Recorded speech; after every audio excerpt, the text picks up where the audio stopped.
Do you see this? I know, it just looks like I'm on a hill. Neat. But wait, there's more. This is directly above ground of this.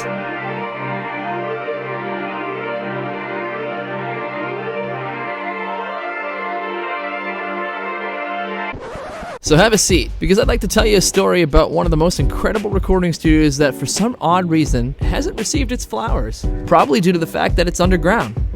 Get it? Good pun? No?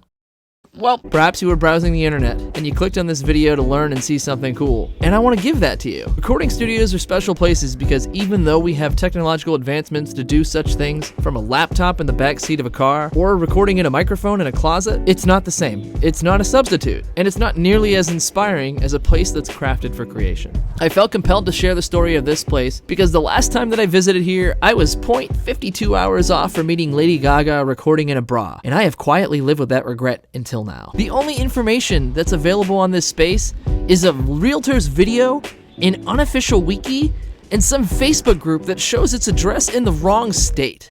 Huh? This is not how history should be remembered, and I may not be the person that's qualified to give it to you. An attempt will be made, and since no one else is doing it, I'll do it myself.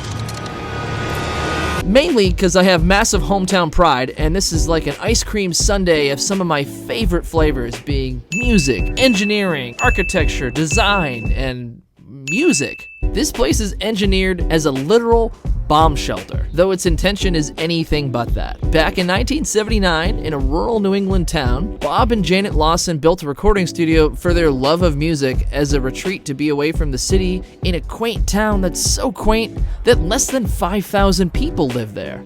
So quaint, it literally doesn't have a gas station or a traffic light. It's a timestamp of a different era, surrounded by nature. The legendary Norm Abram lives here. If that doesn't set the tone, I don't know what would. Quaint. And now I'm just saying the word because it's fun to say. Quaint. So the journey to construct a space built into a hill went underway. Why underground? Why does it resemble something that's like an underground bunker? The answer is simple. Because there's no substitute for that kind of isolation. When one wants to reduce noise, this is a choice, and an effective one. It's an extreme measure that one can take. Concrete walls prevent sound transmissions from the outside of the room inside, but add the Earth's crust on top of that, you could cancel virtually any noise transmissions. Sound is akin to water. It finds the path of least resistance and it flows through accordingly. And if you're trying to have the least amount of interruptions in your recording, this is the way. Here's where it gets real. Once the Earth was moved and the space was ready, the first proper test for this facility was a local band on the rise known as Aerosmith. The band showed up to the studio, pulled an all-nighter, incrementally upping the volumes and doing what they do best. Bob Lawson walked above ground, directly over Tom Hamilton's bass cabinets that were clearly going to 11, and the noise was like this. He could only hear the sounds of the morning birds chirping. Epic. Following the chatter, the reputation of the Blue Jay got out. Now, I'm no journalist, though I've scoured the internet and oddly enough cannot find any other studio that seems to be underground. Yes, that definition could be loosely said because most studios are in basements and concrete. Subterranean is an entirely different thing. There are studios where the name implies that, though that's like the Wish.com version or the store brand cereal. Kidding, I'm sure they're also great facilities or they wouldn't still be in business, but there's a difference between being in a space that's in a basement that has concrete walls but probably a wooden ceiling, and a place that's completely submerged where your body is below 6 feet underground. News of the Subterranean studio's reputation got out, and since then, the Blue Jay has had an incredible lineup of artists, including Alice Cooper, Genesis, Billy Joel, Yo-Yo Ma, Terrence Trent D'Arby, Tracy Bonham, Amy Mann, LFO, Backstreet Boys, Katie Long, Boston, Trash, Lyle Mays, The Story, Carly Simon, John Williams, the Boston Pops Orchestra, Roy Orbison, Amy Grant, George Thorogood, Johnny A, Lauryn Hill, The Platters, Sean Kingston, Jordan Knight, New Kids on the Block, and that time I missed Lady Gaga. Oh, also back when Mark Wahlberg was Marky Mark. While the place was in operation, it even exchanged ownership to one of the Backstreet Boys, but then the digital revolution happened. Analog was out, technological advancements and capitalism afforded people to have their own recording studio as their equipment, which changed everything. What's it look like now? Let's take a gander. And immediately, it's like I'm wearing ANC headphones. I feel like I can only hear the veins throbbing in my skull. And as Depeche Mode once told me, enjoy the silence. I'm going to turn off the fan and the air handler here. Slow clap. I can't sing, so I'm just not gonna do that. What's really remarkable here is this is actually the lowest noise floor in New England.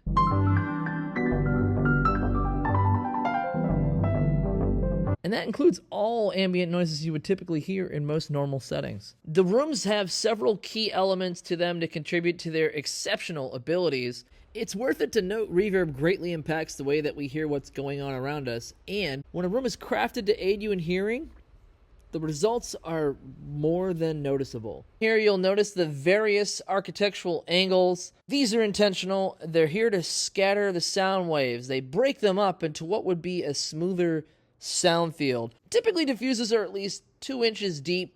You can see there's a massive variety around here, and it's interweaved with absorbers and traps, all very purposely built. I'm going to show you the various depths of these pockets for sound waves preventing certain overlapping frequencies. It's pretty sweet. This must have been satisfying to make. There's bass traps. These control the bass buildups and cancellations, or what's known as a standing wave, and they add bass absorption, which is usually in the front and the back corners of the room, and they're usually made of dense foam or a fiber material. Unless something's clad here in this beautiful cedar or redwood, it's foam. It's foam. It's like a foamy latte. Of course, there's Lutron for the faders and lighting switches. Foam. There's also resonators as well. So just like absorbers, resonators dampen the sound. This means that they're primarily reducing reverberation and preventing overlapping of individual frequencies or room modes. This is a vocal isolation booth or a drum booth. It could be whatever you want. It's an ISO, but it can go like this. You can close the door.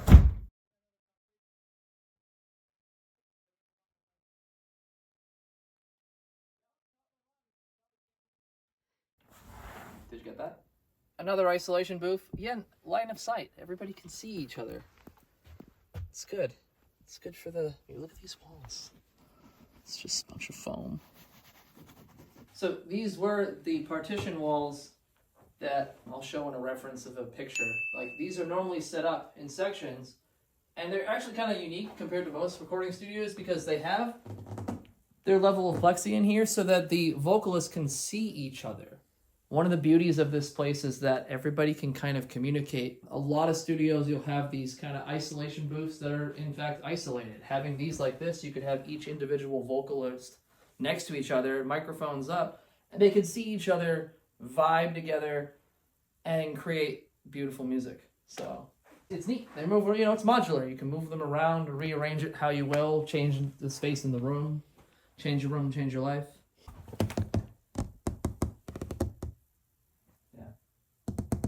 This is the mixing room where much of the other magic happens. Previously, before the digital age, the studio had a massive analog mixing board here to be able to blend and fine-tune each element of an ensemble and the respective microphones to it. This is a massive command center where you'd have the board, and then you would have near-field and far-field speakers. Far-field offers larger drivers and can give more context to lower frequencies, and the near fields are up close to your ears so that you have far less reflective noise. The rule of thumb is if you make a mix sound good on a set of NS10s, it can sound good anywhere. Now there are many direct-to-computer solutions, though through that some of the warmth and authenticity can be lost. I'll say it again. A purpose-built space and the classic way that we recorded, we just can't replace that. So let's journey here. Walking down the hallway, we move to the areas that are no longer underground, which provides natural light to keep some sanity, because after all, this isn't some casino that's intentionally shutting out the rays of sunshine. It's a studio. We've got this kitchenette, some fresh pooped eggs that I brought to my friend here, and this is really cool. The living room protrudes outside of the hill itself.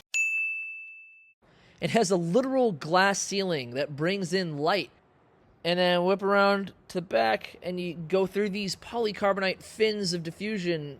It's bringing the natural light into the mixing room itself, which also has the glass on the other side that brings it into the live room.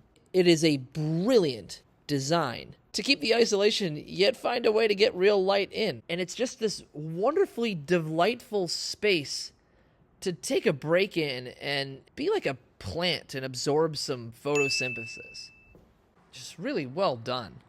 So there you have it. I like to think of spaces like this as a cast iron pan. Artists come and create, the spices are left behind or the seasoning elements of the pan. This place is 45 years old, and it has seen so many various elements of inspiring creation. The best part is, it's not abandoned or privatized anymore. Some locals in this tiny town, whom are also musicians, bought it and plan to reopen the space so that its legacy can continue, which I pledge to support in any way that I can and get the word out. So if you like seeing a video of something like this, let me know in the comments. And since last week's song question went over so well and being relevant, here's a head scratcher. Not just a song, but name a favorite album and why. Thank you for being here, and I hope you have yourself a lovely week. It's even rosin on the bow and everything. Little abalone inlay. This is actually horse's ass. You didn't need to know that, but now you know that. It is like a vampire's coffin, very gothic. If I were in a coffin, I'd want it to be like this. Though I want to be turned into a tree when I die.